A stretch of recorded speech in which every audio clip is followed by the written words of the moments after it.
No seu leito de morte, meu marido enganou meu pai para que ele assinasse um testamento que roubou os 2 milhões de reais que constituíam todo o patrimônio do meu pai.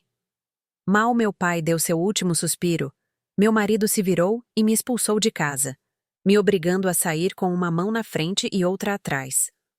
"Suma daqui agora mesmo", ele me disse. Sorri com frieza e me virei para ir embora, pois ele não tinha ideia de que meu pai havia me deixado uma última cartada. Meu nome é Inês. Se hoje notam minha voz um pouco embargada, entendam que há feridas que não estão na pele. Estão na forma como me lembro de uma noite no hospital, a noite em que meu pai deu seu último suspiro e meu marido tirou a máscara de bom moço em que eu havia acreditado por 3 longos anos. O cheiro de desinfetante na UTI era tão forte que me fazia lacrimejar os olhos. No teto, uma luz branca e fria piscava como se contasse cada segundo que passava.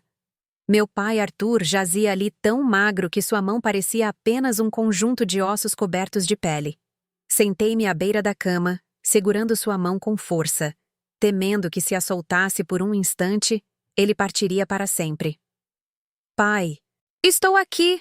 sussurrei, tentando manter a voz firme, mas com um nó na garganta que parecia uma pedra. Ele não respondeu imediatamente. Ouvia-se apenas o bip monótono do monitor cardíaco, às vezes constante, às vezes diminuindo perigosamente. O médico acabara de me dizer que a família deveria se preparar para o pior, que ele estava muito fraco. Cada palavra foi como uma punhalada, mas eu me agarrava à esperança. Essa espécie de esperança irracional que uma filha sente enquanto ainda pode ouvir a respiração de seu pai. Bem ao meu lado estava meu marido, Heitor, sentado em uma cadeira de plástico azul, com aspecto cansado e os olhos avermelhados como se tivesse chorado. De vez em quando, me oferecia um lenço ou colocava a mão no meu ombro, me dando tapinhas de consolo. "Inês, não se abale, pai vai sair dessa", sussurrava com um tom que soava cheio de compaixão. Naquele momento, acreditei nele cegamente. Depois de 3 anos de casamento, ainda pensava que havia me casado com um homem decente. Heitor não vinha de uma família rica, mas era um homem encantador, um puxa-saco, e sempre sabia o que dizer. Em cada aniversário ou feriado, trazia presentes para meu pai, chamando-o de sogro com uma doçura que derretia qualquer um e referindo-se a si mesmo como seu filho. Meu pai, um homem de negócios que se fez sozinho, dono de uma construtora pequena, mas próspera, era um tipo duro, mas se derretia diante daquele genro que repetia constantemente: "Eu te amo como a um pai." Todos ao nosso redor elogiavam o quão bom genro ele era, e meu coração se enchia de orgulho. Durante os dias em que meu pai passou no hospital, Heitor esteve lá mais do que qualquer outro parente. Levava a comida, buscava seus remédios, falava com os médicos e passava horas ao telefone no corredor, organizando tudo. Às vezes eu desabava de cansaço em uma cadeira, e ele me cobria com sua jaqueta dizendo: "Durma, querida, eu vigio." Quem ia imaginar que tudo aquilo era apenas o prelúdio do desastre? Naquela tarde, por volta das 19 horas, meu pai abriu os olhos de repente. Olhou para mim por um longo tempo, como se quisesse me dizer algo, mas não tivesse forças. Inclinei-me sobre ele. "Pai, diga, eu te escuto", sussurrei. Seus lábios tremeram e sua voz saiu como um fio apenas audível. Pude entender 2 palavras soltas: Inês, patrimônio. Assustei-me, não pelo dinheiro, mas porque compreendi que ele estava pensando no meu futuro. Chorando, neguei com a cabeça. "Não se preocupe com isso, pai. Só preciso de você." Mas Heitor, ao ouvir a palavra patrimônio, mudou o olhar. Foi uma mudança fugaz, tão rápida que, se você não o estivesse olhando diretamente, teria pensado que era sua imaginação. Ele se levantou imediatamente, aproximou-se da cama e pegou a outra mão do meu pai.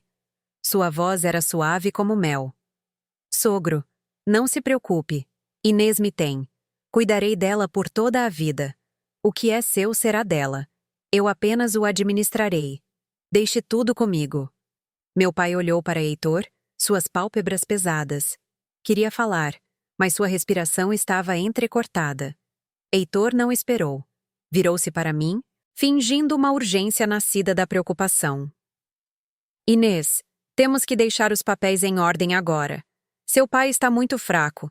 Chamarei um advogado para que ele redija um testamento decente.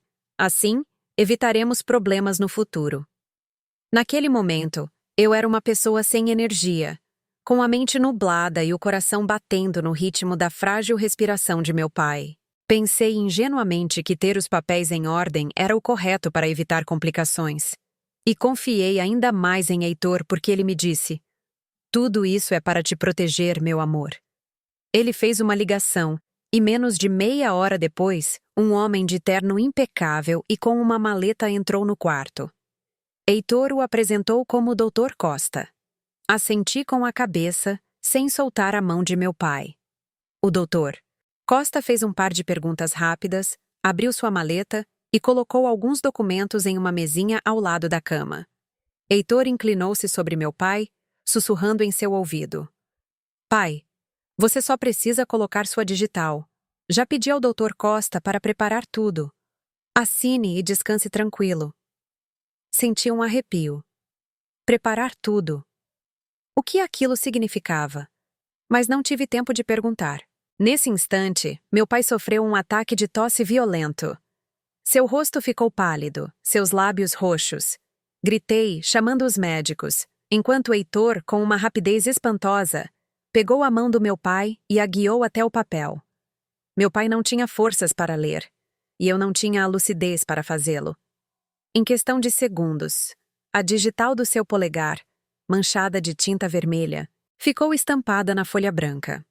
O Dr. Costa dobrou os papéis, assentiu como se tivesse completado uma tarefa rotineira e foi embora.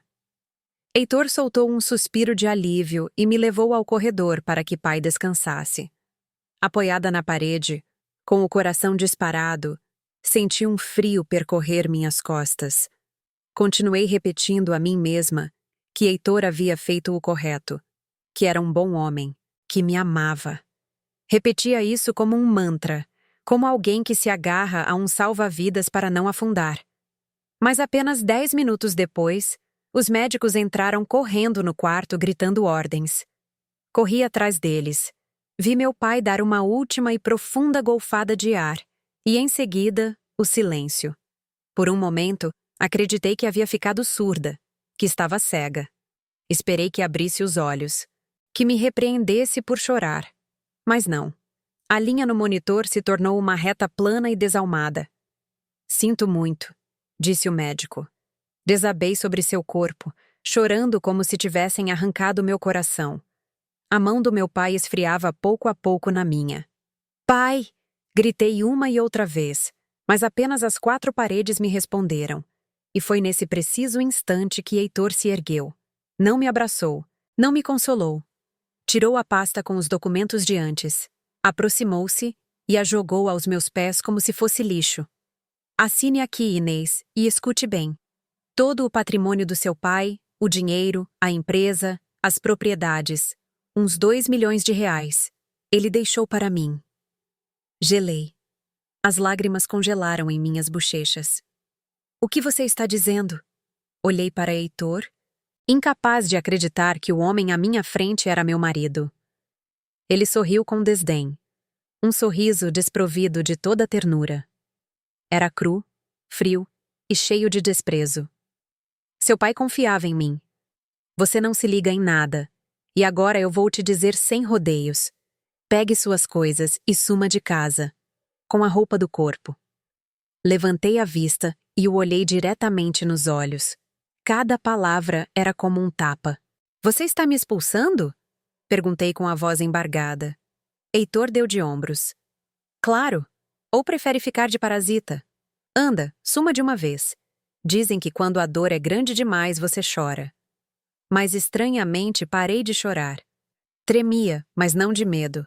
Tremia porque uma imagem apareceu de repente em minha mente. Uma tarde, 2 semanas antes, meu pai havia pegado minha mão e colocado no bolso da minha jaqueta um objeto pequeno e frio. Um pendrive de cor preta. Inês, ele me disse em voz muito baixa. Guarde-o bem, que ninguém saiba que você o tem. Quando chegar o momento, você saberá o que fazer. Naquela época, não entendi nada, perguntei, mas ele apenas negou com a cabeça, com um olhar triste, como se já tivesse visto o que iria acontecer. Agora, de pé naquele quarto de hospital, ouvindo Heitor me expulsar como uma estranha, de repente compreendi tudo. Meu pai havia se preparado. Sequei as lágrimas, levantei-me e lentamente vesti a jaqueta e peguei minha bolsa. Ao me ver tão calada, Heitor se regozijou. Assim eu gosto. Que você seja razoável, disse, como se estivesse me perdoando a vida. Virei-me para olhá-lo pela última vez, sem gritos, sem súplicas, apenas um sorriso tão frio que surpreendeu a mim mesma. Heitor, não cante vitória antes da hora, disse lentamente. Há coisas que você tem nas mãos, mas que não tem certeza de poder conservar. Ele soltou uma gargalhada. E em que você se baseia para dizer isso? Não respondi. Apenas apertei com mais força minha bolsa, onde o pendrive de cor preta repousava em silêncio, como uma adaga bem escondida. Saí do quarto. O vento gelado do corredor me atingiu o rosto. Ouvi Heitor me insultando pelas costas, mas a cada passo que dava, minhas costas se erguiam mais. Sabia que minha vida acabava de ser jogada no abismo, e também sabia que, desse mesmo abismo, começaria a dar a volta por cima. Saí do hospital com o frio do entardecer colado à pele. O vento chicoteava meu rosto como se quisesse me esbofetear com as mesmas palavras que Heitor acabara de pronunciar. Lá fora, na rua, o tráfego seguia seu curso barulhento. As pessoas riam, compravam pastel e caldo de cana numa barraquinha e se moviam com pressa, como se um homem não tivesse acabado de morrer no andar de cima. Fiquei imóvel um instante, agarrando com força a alça da minha bolsa. Dentro, o pendrive preto que meu pai havia me dado. Não entendia como podia estar tão tranquila. Talvez porque todas as minhas lágrimas haviam se esgotado no momento em que meu pai fechou os olhos. Desde o instante em que Heitor me jogou aquele testamento aos pés, só restava em mim uma coisa: uma lucidez gélida. Peguei um táxi para voltar para casa. Durante o trajeto, olhei pela janela. As luzes da cidade se estendiam como manchas borradas, mas em meus olhos, tudo parecia coberto por uma camada de geada. Lembrei-me da casa que meu pai havia comprado para Heitor e para mim depois do casamento. Esta casa é um empurrãozinho para vocês começarem. Ele disse, um casamento tem que saber construir junto. Eu me senti a mulher mais feliz do mundo, pensando que meu pai me amava loucamente. Mas agora, pensando bem, talvez ele também quisesse testar Heitor. Um homem, vivendo sob o mesmo teto, leva tempo para mostrar sua verdadeira face. E eu, ingênua que fui, acreditei que só o amor bastava. O táxi parou em frente à porta. Assim que descia, meu telefone vibrou. Na tela, mãe. Senti uma opressão no peito. Minha mãe havia morrido há muitos anos. Quem me ligava mãe era minha sogra, Isabel. Ela morava no interior e raramente vinha à cidade, mas sempre dizia que me amava como uma filha. Respirei fundo e atendi. Inês, filha, como está seu pai? Heitor me disse que ele estava muito mal. A voz de Isabel do outro lado soava apreensiva. Guardei silêncio por alguns segundos antes de dizer a verdade, tentando que minha voz não tremesse. Ele faleceu, mãe. Do outro lado fez-se o silêncio, seguido de um forte suspiro. Meu Deus, pobre Arthur, onde você está agora? Acabei de chegar em casa, respondi. Isabel falou depressa, em um tom que era metade pergunta, metade ordem. E Heitor me disse que subirá em um instante. Fique aí, tranquila. Não vá fazer nenhuma besteira, ouviu? Sorri com amargura para mim mesma. Uma besteira. O que era uma besteira? Chorar? Fazer um escândalo? Ou enfrentar o filho dela? Não disse nada disso. Apenas respondi sim. E desliguei. Sabia que minha vida acabava de entrar em uma nova fase. Uma em que as palavras "eu te amo como uma filha" logo revelariam seu verdadeiro significado. Abri a porta de casa. Estava escura e fria. O cheiro de incenso do improvisado altar para meu pai, que ainda não tínhamos tido tempo sequer de acender, flutuava no ar. Olhei ao redor. Cada objeto tinha a marca das minhas mãos. O vaso com as flores que eu havia colocado, as cortinas que eu havia escolhido, a toalha de mesa que eu havia lavado. Mas agora tudo me parecia estranho, como se eu fosse uma simples moradora na vida de outra pessoa. Peguei uma mala e abri o armário para pegar algumas roupas. Não pensava em recolher tudo como o Heitor havia me ordenado. Só pegava o que era meu. Lembrei-me de um conselho que meu pai me deu anos atrás.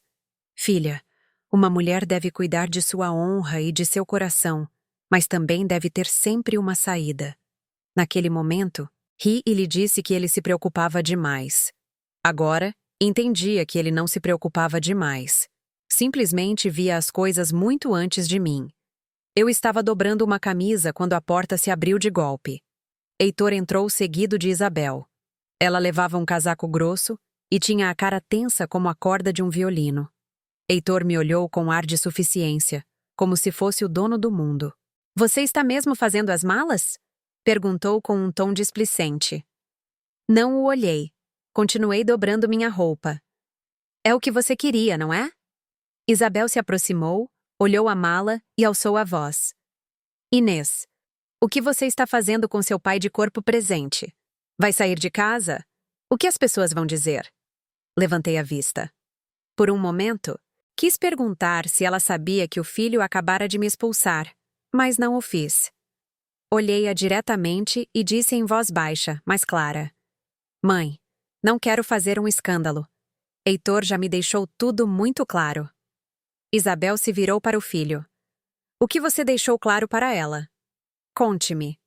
Heitor sorriu com suficiência. "Mãe, já disse a Inês. O testamento do meu sogro deixa tudo para mim. A partir de agora, eu me encarrego de tudo. E Inês? Inês já não tem por que estar aqui. Se ela ficar, só trará problemas." Isabel me olhou com olhos afiados como facas. "Inês, você ouviu? Seu pai amava o genro e deixou tudo para ele. É uma bênção para nossa família. Como esposa dele, você tem que entender. Quando uma mulher se casa, ela segue o marido. Se o marido provê, ela desfruta. Não há por que fazer um drama disso." Cada palavra era um punhal. Não me doía que ela me repreendesse. Doía-me perceber que, durante anos, suas palavras doces haviam sido apenas uma camada de açúcar para esconder o cálculo e a ganância daquela família. Respondi, mantendo a calma. "Você tem razão, mãe. Se o marido provê, a mulher desfruta. Mas Heitor está me dizendo para ir embora com uma mão na frente e outra atrás. Então, do que vou desfrutar?" Heitor franziu a testa e me espetou. "Inês, não fale assim na frente da minha mãe." Isabel interveio no instante com voz esganiçada. "É assim que uma nora fala com a sogra? Inês, lembre-se que ao se casar com o Heitor, você se casou com toda esta família. Seu pai morreu. Quem vai te apoiar agora? Vamos, escute sua mãe e assine os papéis para que tudo fique acertado. Heitor já disse que te dará algum dinheiro para você ir para o interior e recomeçar." Soltei uma gargalhada, mas foi uma risada gélida. "Algum dinheiro? Quanto, mãe?" Heitor tirou a carteira, colocou um maço de notas sobre a mesa e disse, como se estivesse me fazendo um favor: 300 reais. Pegue para alugar um apartamento e procurar trabalho e não me incomode mais." Olhei aquele maço de notas e senti como se tivessem jogado um balde de água suja em mim. Meu pai acabara de morrer. O patrimônio que ele havia construído durante toda a sua vida. E eles usavam 300 reais para comprar meu silêncio. Não estendi a mão para pegar. Apenas olhei para Heitor e disse lentamente: "Você tem muita pressa, tanta que mal seu sogro fechou os olhos e você já está contando o dinheiro." Heitor bateu na mesa. "Basta! Agi conforme a lei. O testamento tem a digital dele e a assinatura de um advogado. Pensa em me processar? Com que provas você tem? Essa pergunta me fez recordar o pendrive que guardava em minha bolsa. Estava ali como um segundo coração. Ainda não o havia aberto. Não sabia o que continha, mas confiava em meu pai. Ele nunca me daria um conselho inútil. Virei-me para Isabel e baixei a voz, tentando manter o respeito. Mãe, permita-me uma última pergunta. Se a família política fica com todo o patrimônio da família da noiva e depois a expulsa para a rua, você acha isso decente? Isabel ficou paralisada um instante, mas logo replicou com dureza. Ser decente para uma mulher é saber qual é o seu lugar. Seu pai decidiu para quem deixar. É o direito dele. Não venha me dar lições de moral. Assenti. Entendido. Então eu também exercerei meu direito. Não aceito o dinheiro e não assino nada. Heitor avançou sobre mim. O que pensa em fazer? Rosnou. Fechei o zíper da mala e me ergui. Vou embora, mas não porque tenho medo. Vou embora para guardar o luto do meu pai como é devido e voltarei quando tudo se esclarecer. Heitor soltou uma risadinha zombeteira. Quando você voltar, não restará nada para você. Peguei a mala e me dirigi à porta. Isabel se interpôs, apontando o dedo para mim. Inês, se sair por essa porta, não volte nunca mais. Eu a advirto, não aceito uma nora gananciosa. Parei e a olhei, estranhamente serena. Não se preocupe, mãe. Não sou gananciosa. Só quero justiça. Saí. A porta se fechou com um estrondo às minhas costas. Fiquei no pátio sob um céu que já havia escurecido por completo. Senti um vazio imenso por um momento, mas em seguida a imagem de meu pai preencheu esse espaço. Tenho certeza de que ele sabia que este dia chegaria. Ele havia me preparado um caminho. Liguei para a única pessoa em quem confiava naquele momento. Mateus, o melhor amigo de meu pai, que havia trabalhado com ele desde os tempos difíceis. Ele atendeu o telefone no instante. Sua voz era grave. Inês, filha, acabo de saber. Você está bem? Senti um nó na garganta, mas me neguei a desabar. Tio Mateus, preciso te ver. Eu não tenho para onde ir. Mateus guardou silêncio por alguns segundos e depois disse com firmeza. Venha para minha casa. Eu te espero. Arrastei a mala até a esquina da rua sob a luz mortiça de uma luminária. Lembrei-me das palavras de Heitor.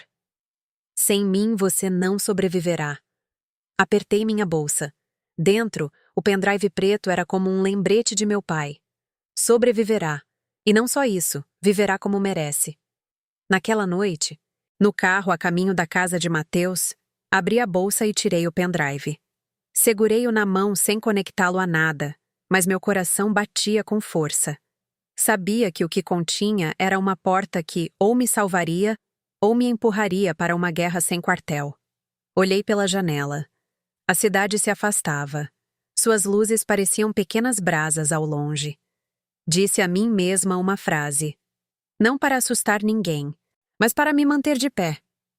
Inês, a partir de agora, acabou a menina que só sabe chorar.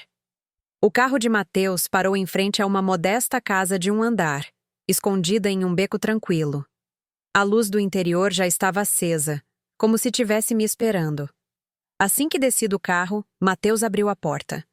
Era um homem magro, mas de costas retas, com o cabelo já mais branco que preto. Ao me ver com a mala, não fez muitas perguntas, apenas disse com voz pausada. Entre, filha. Fora está frio. Só essa frase bastou para que se fizesse um nó na garganta. Desde que saí do hospital, não havia chorado, mas ao cruzar o umbral de sua casa, o familiar cheiro de chá quente me fez sentir que por fim podia me permitir ser vulnerável. Mateus deixou a mala em um canto, me aproximou uma cadeira e me serviu uma xícara de chá. Beba. Seu pai, quando vinha, sempre dizia que meu chá era fácil de beber, que não era amargo. Ele falava com um tom grave e constante. Baixei a cabeça, abraçando a xícara com ambas as mãos. O calor que desprendia me fez arder os olhos. Sim, meu pai falava muito de você. Ele se sentou em frente a mim e me observou por um longo tempo. Seu olhar não era de curiosidade, mas de alguém que já intuía parte do que havia ocorrido. Heitor te expulsou de casa, não foi? Levantei a vista, sem ocultar nada. Sim. Ele suspirou e sua mão apoiada sobre a mesa tremeu ligeiramente. Seu pai tinha razão em se preocupar. Aquelas palavras foram como uma agulha que picou minha memória. Abri a bolsa, tirei o pendrive preto e o coloquei sobre a mesa.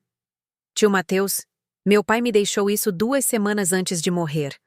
Só me disse para guardá-lo bem, que o usasse quando fosse necessário. Mateus olhou o pendrive e sua expressão mudou completamente. Não o tocou de imediato. Apenas o observou por alguns segundos antes de pegá-lo, como se pesasse uma tonelada. Seu pai te deu isso. É porque já tinha tudo preparado, disse em voz baixa. Inês, você está pronta para ouvir? Engoli em seco. Sim, diga-me, posso suportar. Mateus se levantou e trouxe um velho computador portátil de seu quarto. Ao conectar o pendrive, suas mãos tremiam um pouco. A tela se iluminou, mostrando várias pastas com nomes claros e concisos. Só de vê-las, senti um arrepio. A primeira pasta se chamava Gravações. Mateus a abriu e reproduziu o primeiro arquivo. A voz de meu pai, embora fraca, soou clara. Mateus, se algum dia me acontecer algo e minha Inês tiver que abrir esses arquivos, significará que não me enganei ao julgar certa pessoa. Levei uma mão à boca para abafar um soluço. Mateus fechou os olhos um momento. Depois os abriu e me fez um gesto para que continuasse ouvindo. Nas seguintes gravações, a voz de meu pai às vezes soava cansada, outras mais lúcida. Ele relatava cada detalhe lentamente, como se temesse esquecer algo. Falava de Heitor, das vezes em que ele havia perguntado sobre o patrimônio, sobre a empresa, sobre as escrituras das propriedades, sobre as ações. Falava inclusive das ligações telefônicas que Heitor fazia, acreditando que ele dormia, mas que ele ouvia perfeitamente. Esse rapaz, Heitor, não é tão bom quanto aparenta. Não ama Inês como diz. Só se interessa pelo meu dinheiro. Dizia meu pai com a voz embargada. Eu já sou velho, não tenho medo. Mas me dá medo que Inês não possa suportar. Não sei quanto tempo estive chorando. Só sei que minhas mãos tremiam tanto que não podia nem me agarrar à cadeira. Mateus apagou o computador e me deu um lenço. Seu pai também deixou documentos, disse. Não só gravações. Abriu a segunda pasta. Documentos. Dentro havia cópias de escrituras, contratos e uma nota manuscrita escaneada. A caligrafia inclinada de meu pai era tão familiar que me doeu o coração. Inês é a única herdeira legal. Se aparecer outro testamento assinado enquanto eu careça de capacidade para agir, deverá ser submetido a uma perícia. Ele se virou para mim. Entende? O testamento que Heitor tem poderia não ser válido. Respirei fundo, sentindo que por fim sacava a cabeça da água. Mas ele tem um advogado e a digital do meu pai. Mateus assentiu. Sim, mas a lei não olha apenas para uma digital. A pessoa que assina um testamento deve estar em plenas faculdades mentais. Seu pai preparou seu histórico médico, onde consta claramente que em sua fase terminal havia perdido a capacidade de discernir. Essa é a chave. Fiquei em silêncio, invadida por uma mistura de dor e gratidão. Meu pai, até em seu último suspiro, havia me protegido em segredo, sem alarde, sem acusar ninguém, simplesmente preparando-me uma saída. Tio Mateus, disse em voz baixa, se levo isso até o final, será muito duro. Não me dá medo o esforço, só me dá medo manchar o nome do meu pai depois de morto. Mateus me olhou com seriedade. Inês, reclamar o que é justo não é manchar a memória de ninguém. Ao contrário, se você ficar calada, permitirá que um canalha suje o nome dele. Aquelas palavras me fizeram endireitar as costas. Lembrei-me do olhar de Heitor ao me jogar o testamento, da voz de Isabel me dizendo para que eu soubesse qual era o meu lugar. Se eu me calasse, meu pai ficaria como um idoso enganado em seu leito de morte e eu como uma filha gananciosa a quem haviam expulsado. Não podia aceitar. Tio, quero fazer as coisas bem, mas não de forma imprudente, disse. Mateus assentiu. Bem dito. O primeiro é evitar que Heitor malvenda os bens. Amanhã te levarei para ver alguém. O doutor Pimentel é um homem discreto e muito competente. Seu pai já me pediu para investigá-lo há um tempo. Assenti em silêncio. De acordo. Naquela noite, dormi em um pequeno sofá-cama na sala. Sonhei com meu pai. Ele estava de pé sob o velho limoeiro do pátio de nossa antiga casa. Não dizia nada, apenas me olhava e assentia. Acordei com o travesseiro encharcado. Na manhã seguinte, justo quando acabara de lavar o rosto, o telefone tocou sem parar. Era Heitor. Olhei a tela um momento e atendi. Inês. Sua voz já não soava triunfante, mas irritada. Onde você está? Onde eu esteja, não é assunto seu. Respondi. O que você quer? Heitor suavizou o tom, fingindo amabilidade. O de ontem eu estava muito alterado. Volte para casa. Minha mãe também disse. Não é bom que uma mulher ande por aí sozinha. Soltei uma risada. Você muda de tom muito rápido, não é? Inês, te digo a sério. Baixou ainda mais a voz. Te darei mais dinheiro. 10. 10 20. R$ 1.000. Quanto você quer? Fechei os olhos. Acha que foi por dinheiro? Heitor guardou silêncio por alguns segundos e depois sua voz se tornou venenosa. Não me complique as coisas. O testamento é claro. Você não tem nada a fazer. Abri os olhos, olhando para o vazio. Está certo? Heitor ficou perplexo. O que você quer dizer? Quero dizer que não esteja tão certo de si mesmo. Respondi com calma. Será melhor que guarde bem seu dinheiro. Talvez você tenha que devolvê-lo. Do outro lado, Heitor soltou uma maldição e desligou. Deixei o telefone sobre a mesa. Minhas mãos não tremiam como havia pensado. Talvez porque sabia que já não estava sozinha. Pela tarde, Mateus me levou ao escritório do Dr. Pimentel. Era uma sala pequena, sem um grande cartaz na porta. O Dr. Pimentel, um homem de uns 40 e tantos anos, falava devagar e tinha um olhar penetrante. Depois de ouvir minha história, só me fez uma pergunta. Tem o valor de ir até o final? Este caso não será rápido e a atacarão pessoalmente. Não duvide. Chegarei até o final. Por meu pai e por mim. O Dr. Pimentel assentiu. Então vamos começar solicitando o bloqueio imediato de todos os bens. Ao sair de seu escritório, parei na porta. O sol da tarde batia no meu rosto, deslumbrante, mas quente. Soube que a partir daquele momento já não era a mulher a quem haviam expulsado em plena noite. Era a mulher que se preparava para a batalha. Enviei a Heitor uma única mensagem. Será melhor que procure um advogado mais competente. E desliguei o telefone. No dia em que o doutor Pimentel apresentou a solicitação para bloquear os bens, não fui ao fórum. Fiquei na pequena sala da casa de Mateus, com o telefone na mão e o olhar fixo no pátio, onde as primaveras deixavam cair suas pétalas. Não esperava um milagre, apenas um sinal de que a fé de meu pai não havia sido em vão. Ao meio-dia, ligou o Dr. Pimentel. Sua voz era tão calma como sempre, mas pude perceber a firmeza em cada palavra. Inês, o juízo admitiu a solicitação.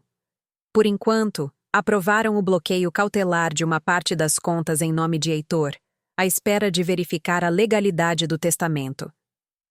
Fechei os olhos e soltei o ar muito devagar.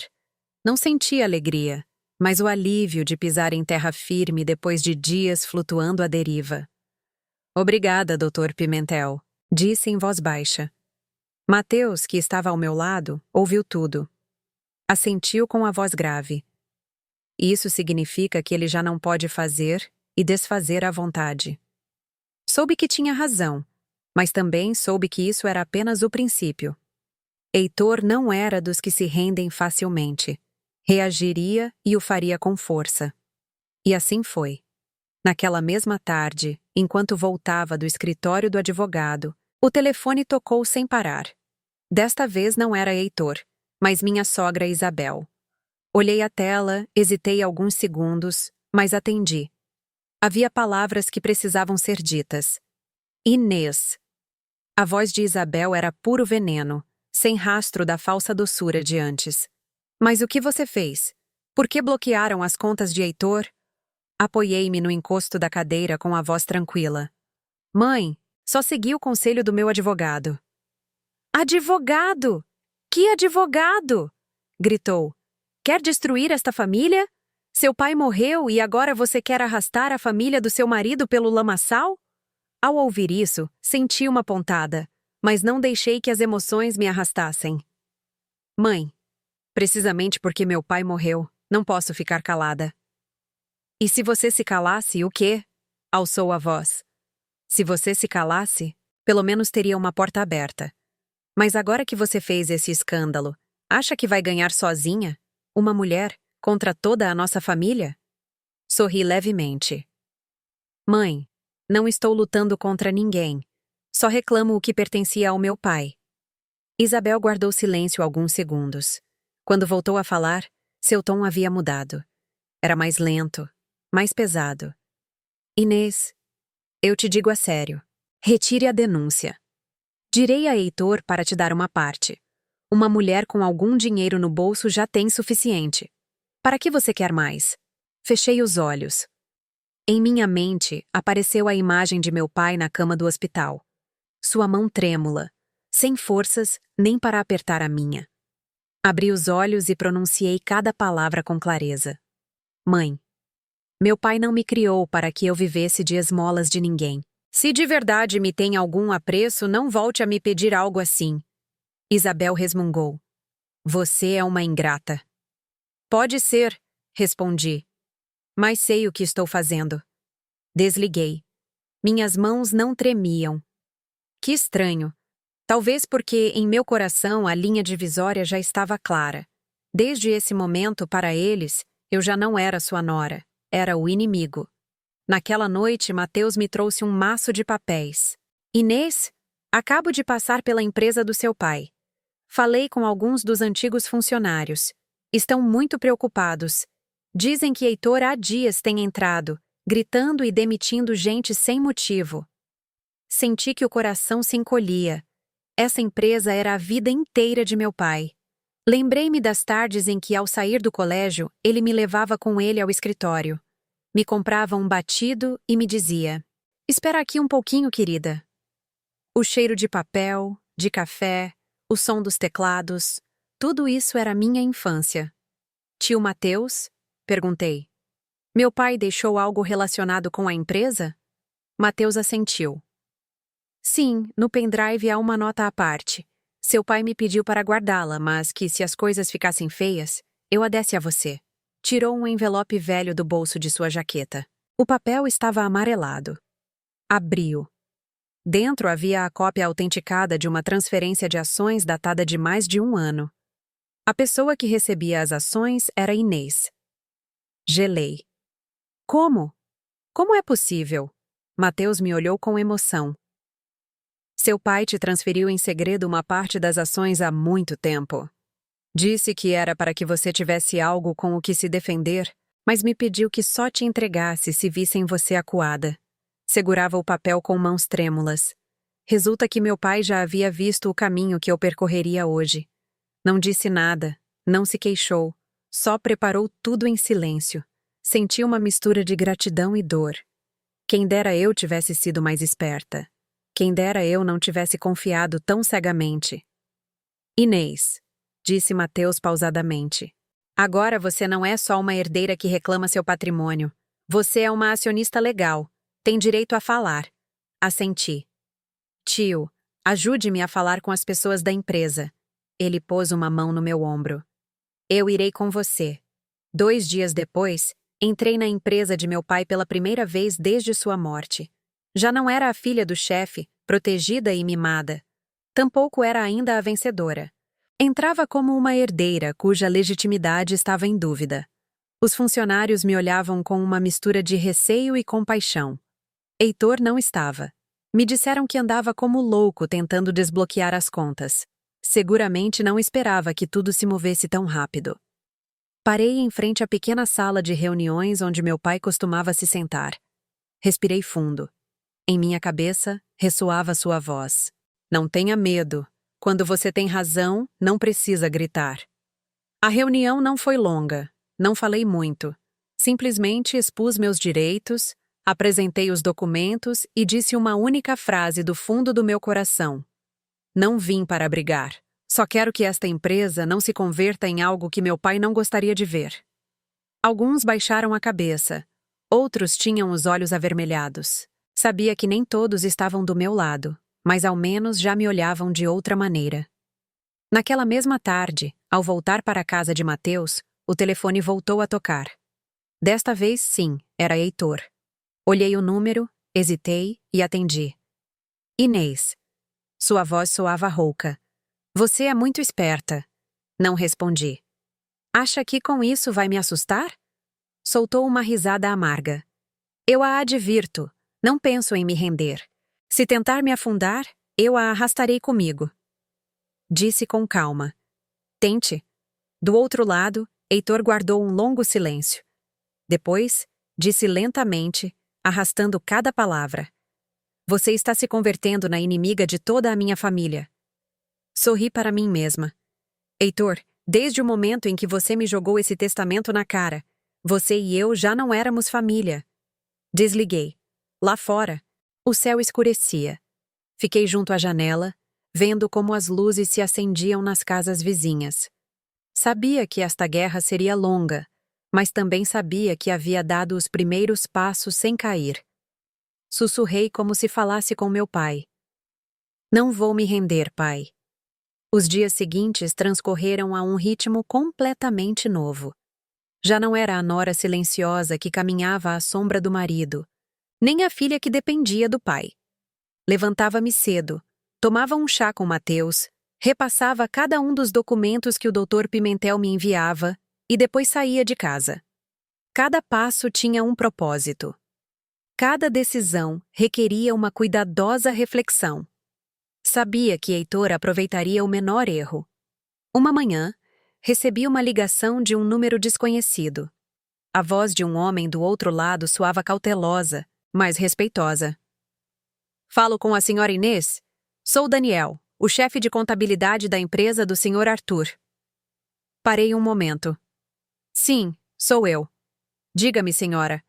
Poderíamos nos ver? Há algumas coisas que eu gostaria de contar. Acho que a senhora deveria saber. Encontrei-me com Daniel em uma pequena cafeteria perto da empresa. Quando cheguei, ele já estava lá, com o rosto visivelmente tenso. Olhou ao redor antes de se inclinar para me cumprimentar. Desculpe incomodá-la nestes momentos, disse. Mas não estou tranquilo. Não se preocupe. Diga-me o que acontece. Respondi com voz suave. Daniel respirou fundo.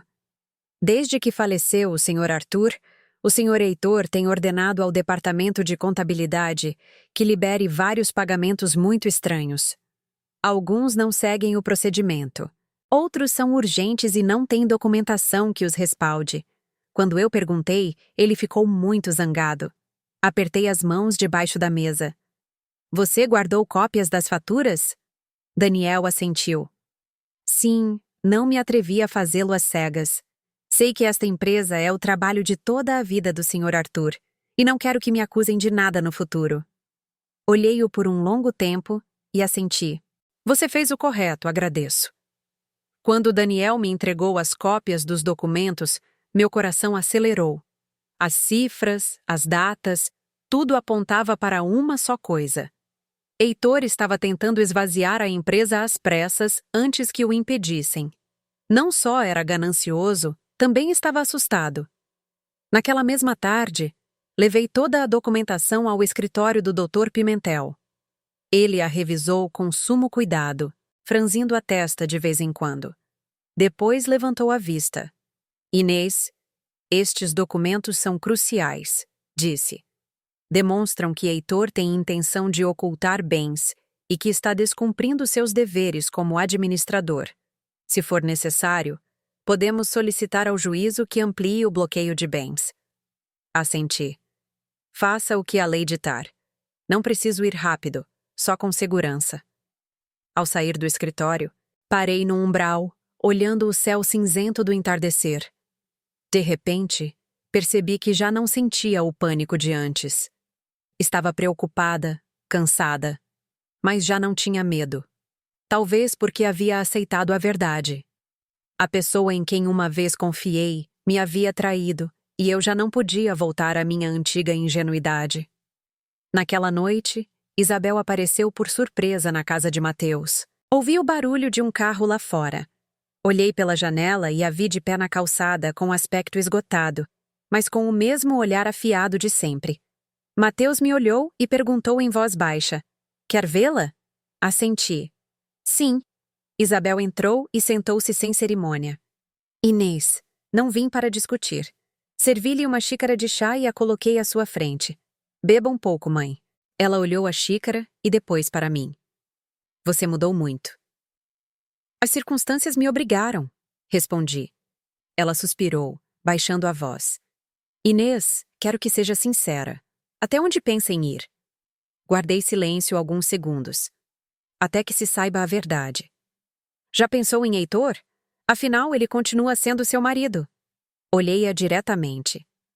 "Mãe, quando ele me expulsou de casa, logo depois de meu pai morrer, você pensou em mim?"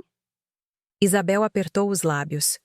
Um silêncio tenso e pesado caiu sobre nós. Depois disse com uma voz que já não soava tão dura: "Eu não esperava que ele fizesse algo assim, mas continuo do lado dele." "Eu sei", disse em voz baixa, sem reproche, apenas constatando um fato. Isabel baixou a cabeça. "Heitor é meu filho." Assenti. "Eu entendo. Mas meu pai também era meu pai, e não posso permitir que ninguém se aproveite dele." Ela ficou sentada por um longo tempo. Depois se levantou. "Não vou te impedir."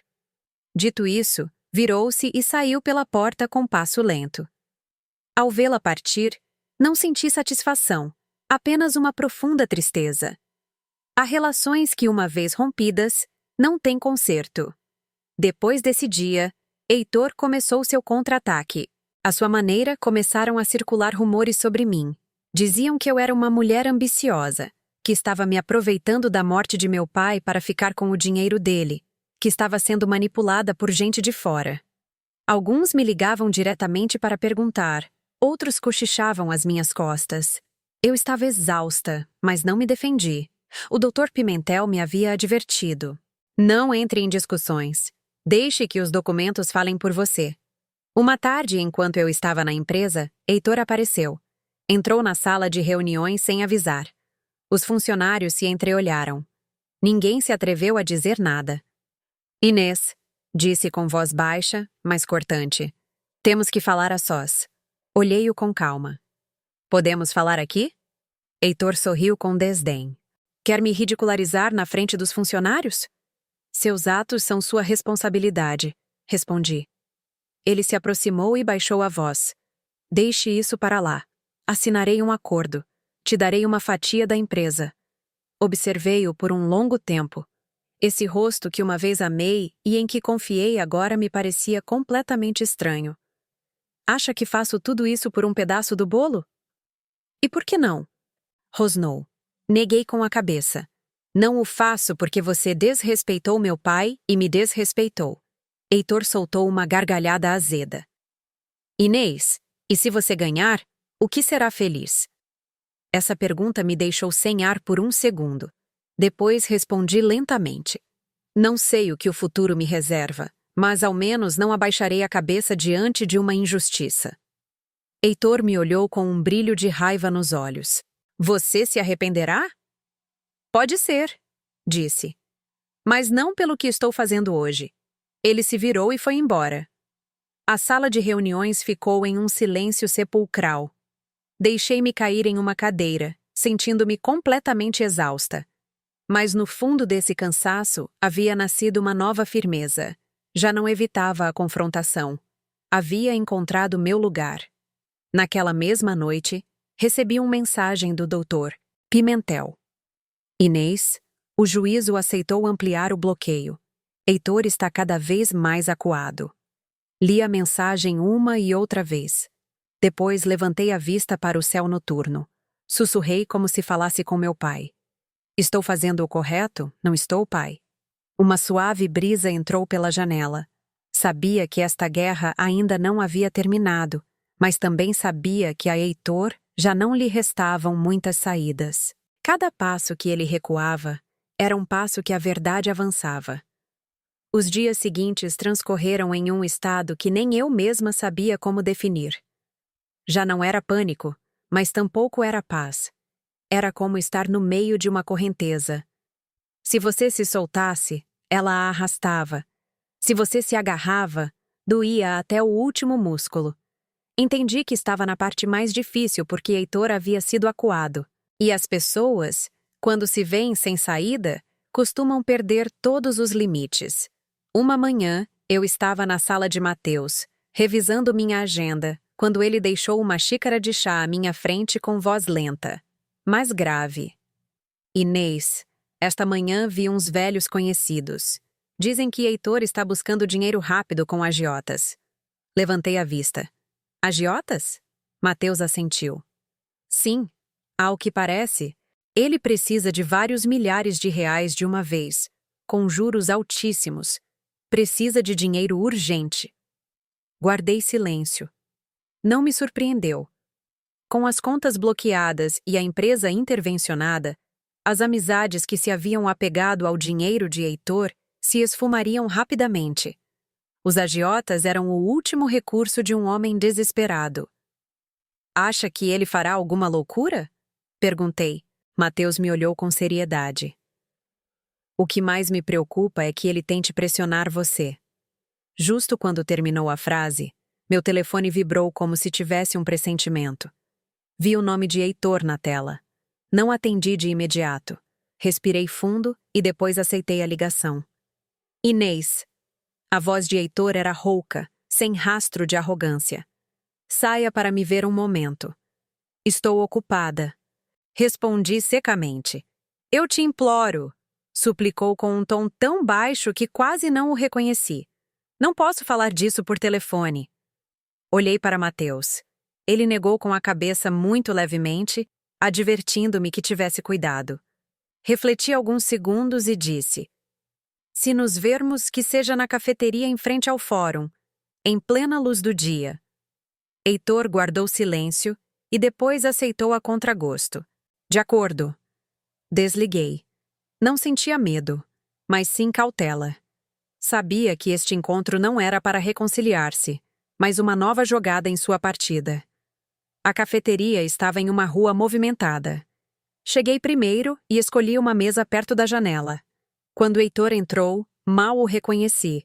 Usava a camisa amassada, tinha olheiras profundas e a barba por fazer de vários dias. O homem que uma vez entrou com ar de suficiência em uma sala de reuniões parecia ter envelhecido 10 anos. Ele se sentou em frente a mim, olhando-me fixamente. Realmente, você mudou. Não respondi. Esperei que continuasse. Heitor soltou uma risada seca e vazia. Eu perdi, admito. Suas palavras não me produziram o alívio que havia imaginado. Só senti um profundo cansaço. O que você quer me dizer? Heitor baixou a cabeça, entrelaçando as mãos. Inês, sei que me enganei, mas sabe que se isso continuar, sofreremos todos. Minha mãe não suportará. Ao mencionar sua mãe, meu coração deu um pulo, mas não deixei que a emoção me dominasse. Pensa em usar sua mãe para me convencer? Heitor levantou a vista com os olhos avermelhados. Só digo a verdade. Minha mãe há dias não dorme, repetindo que tudo é culpa dela. Guardei silêncio. Lembrei-me da costa curvada de Isabel no dia em que ela foi à casa de Mateus, dura por fora, mas envelhecida por dentro. Inês, continuou Heitor com urgência. Assinarei tudo. Te devolverei a empresa. Só te peço que retire a ação penal. Dê-me uma oportunidade para começar de novo. Suas palavras oprimiram meu peito. Olhei-o por um longo tempo. Sabe o que está pedindo? Eu sei, disse Heitor. Mas já não tenho nada a perder. Apoiei as mãos sobre a mesa com voz lenta, mas firme. Heitor, se naquele dia você não tivesse me expulsado de casa, não tivesse me humilhado, não tivesse tratado meu pai como uma peça de xadrez, talvez hoje eu me abrandaria. Heitor fechou os olhos como se tivesse levado um golpe. Sinto muito. Sinto muito não apaga o que você fez, continuei. Mas não sou das que desfrutam encurralando as pessoas até o final. Heitor abriu os olhos cheios de esperança. Então você aceita? Eu considerarei, respondi. Mas não por você, e sim porque meu pai não gostaria de ver a filha dele convertida em uma vingadora. Heitor inclinou a cabeça muito baixo. Obrigado. Levantei-me. Vá para casa. Deixemos que os advogados falem entre eles. Saí da cafeteria com o coração apertado. Não me alegrava ver Heitor afundado. Só sentia um esgotamento muito profundo. Há casamentos que não terminam com uma separação, mas com o desabamento total da confiança. Naquela noite, fui visitar Isabel. Não avisei. Quando entrei, ela estava sozinha na sala. Com a luz acesa, parecia ainda mais frágil. Ao me ver, ficou paralisada. Inês. Sua voz tremia. O quê? O que faz aqui? A cumprimentei com a cabeça. Vim ver a senhora, mãe. Ela me olhou e as lágrimas caíram de repente. Nunca pensei que chegaria este dia. Sentei-me em frente a ela. Eu também não. Ela me tomou a mão.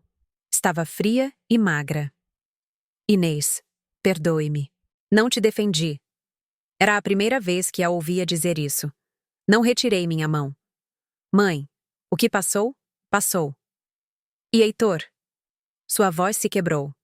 Ele te fez muito mal. Ele escolheu seu caminho, disse em voz baixa. Ninguém o obrigou. Ela chorou por muito tempo. Fiquei ao lado dela em silêncio, sem consolá-la, apenas deixando que chorasse. Há lágrimas que precisam sair para que uma pessoa possa voltar a se levantar. Antes de ir embora, Isabel disse em um sussurro. Inês, aconteça o que acontecer, você sempre será minha nora. Olhei-a com o coração apertado. Mãe, há relações que já não têm nome, mas ainda conservam um significado. A caminho de casa recebi uma mensagem do Dr. Pimentel. Inês, se aceitar negociar, podemos reconduzir o caso à via civil e reduzir a gravidade das acusações criminais. Mas precisamos de uma decisão logo. Olhei a tela por um longo tempo. Em minha mente estavam a imagem de meu pai, o olhar de Mateus, as lágrimas de Isabel e o rosto abatido de Heitor. Entendi que minha decisão não só me afetaria a mim, mas a muitas pessoas. Naquela noite, não dormi.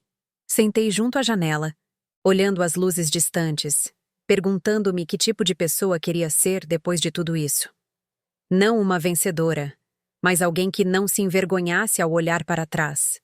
Respondi ao Dr. Pimentel. Preciso de mais tempo para pensar. O vento noturno soprava suavemente. Sussurrei para meu pai.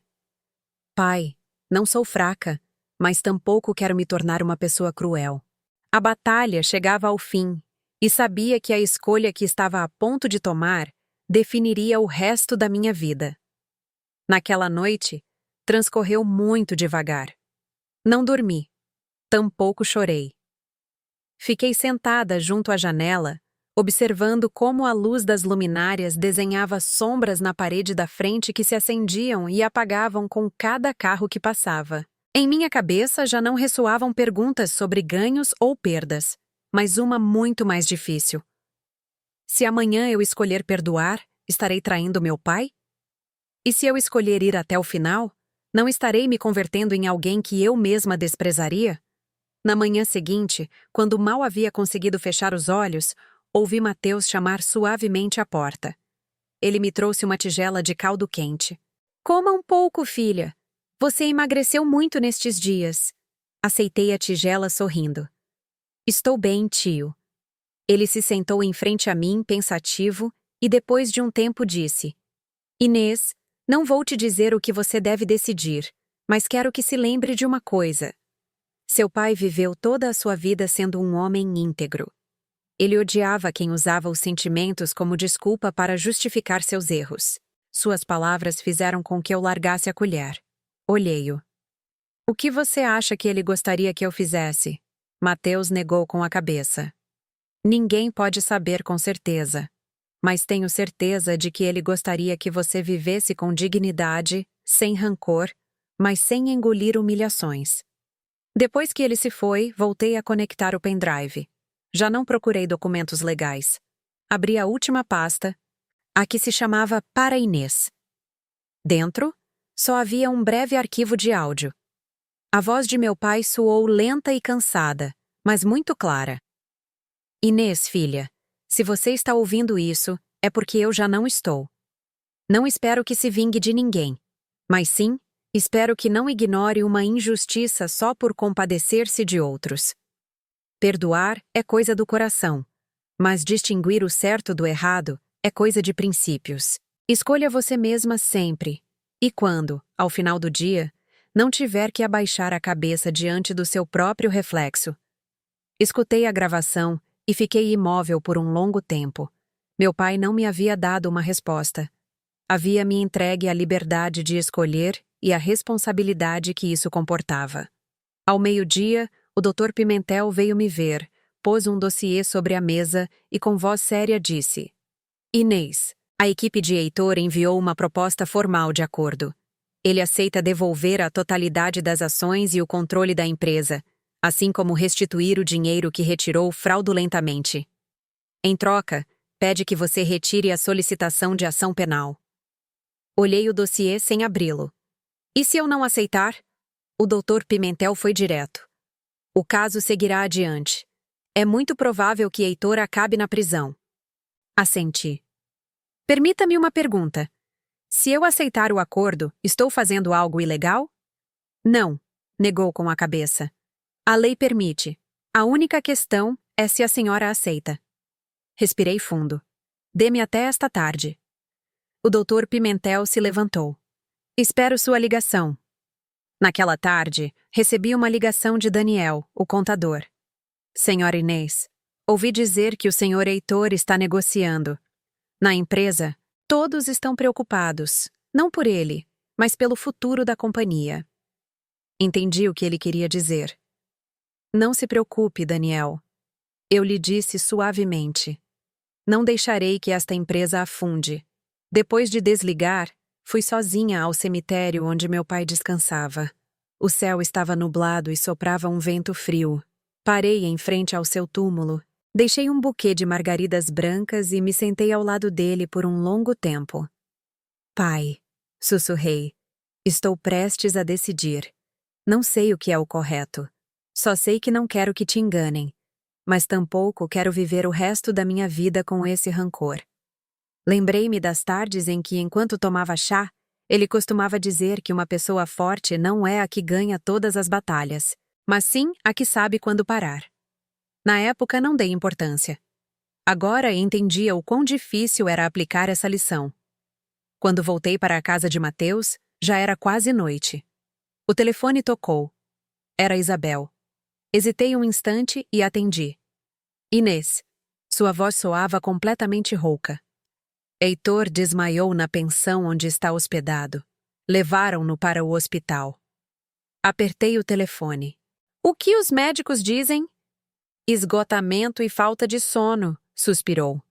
Inês, não me atrevo a te pedir nada grandioso. Só te peço que, se puder, dê a ele uma chance de se redimir. Guardei um longo silêncio. Mãe, não posso prometer nada, mas não farei nada que vá contra a minha consciência. Desliguei com o coração apertado. Já não sentia amor por Heitor, mas tampouco queria ver uma pessoa levada ao limite por um erro que eu tinha o poder de deter. Liguei para o Dr. Pimentel. Dr. Pimentel, aceito negociar. Do outro lado, ele guardou silêncio por um segundo e depois perguntou. Tem certeza? Tenho, mas com condições. Diga. Tudo deve ser transparente. Heitor deve pedir desculpas publicamente à empresa. Devolver até o último centavo e assinar um compromisso de não interferir nunca mais em nenhuma atividade. Não quero que essa inimizade se prolongue. O Dr. Pimentel respondeu secamente. Me encarregarei de tudo. No dia da assinatura do acordo, voltei a ver Heitor em uma sala de reuniões do escritório de advocacia. Havia emagrecido notavelmente. Tinha o olhar cansado e não restava nenhum pingo de sua antiga arrogância. Ao me ver, levantou-se e inclinou a cabeça muito baixo. Inês, sinto muito. Olhei-o sem responder de imediato. Assine, eu lhe disse. Ele assinou apressadamente, como se temesse que eu mudasse de ideia. Quando terminou, levantou a vista com a voz trêmula. Obrigado por me dar uma chance. Olhei-o diretamente. Não é por você, é por meu pai. E porque não quero me tornar uma pessoa amargurada. Heitor voltou a inclinar a cabeça. Levantei-me e fui embora sem olhar para trás. Quando tudo terminou, voltei para a empresa. Desta vez, não me receberam os olhares receosos de antes, mas sim um silêncio expectante. Apresentei-me a todos os funcionários e disse umas poucas palavras. Não estou aqui para me gabar nem para culpar ninguém. Só direi uma coisa. Esta empresa continuará funcionando com transparência e com respeito à lei. Quem trabalhar bem, fica. Quem agir mal, não terá uma segunda chance. Ninguém aplaudiu, mas vi alívio em muitos olhares. Naquela noite, voltei para a casa de Mateus e preparei um jantar simples. Ele me olhou com um sorriso bondoso. Você escolheu o caminho difícil, mas é o caminho limpo. Assenti. Não sei o que acontecerá no futuro, mas sinto o coração mais em paz. Naquela noite, dormi profundamente. Em meus sonhos, vi meu pai ao longe, de pé sob a mesma árvore de sempre. Olhava para mim, assentia, e embora não dissesse nada, seu sorriso era muito claro. Ao acordar, soube que a pior parte da tempestade havia passado, mas minha jornada tinha apenas começado. Eu ainda tinha que aprender a viver uma nova vida sem depender de ninguém e sem odiar a ninguém.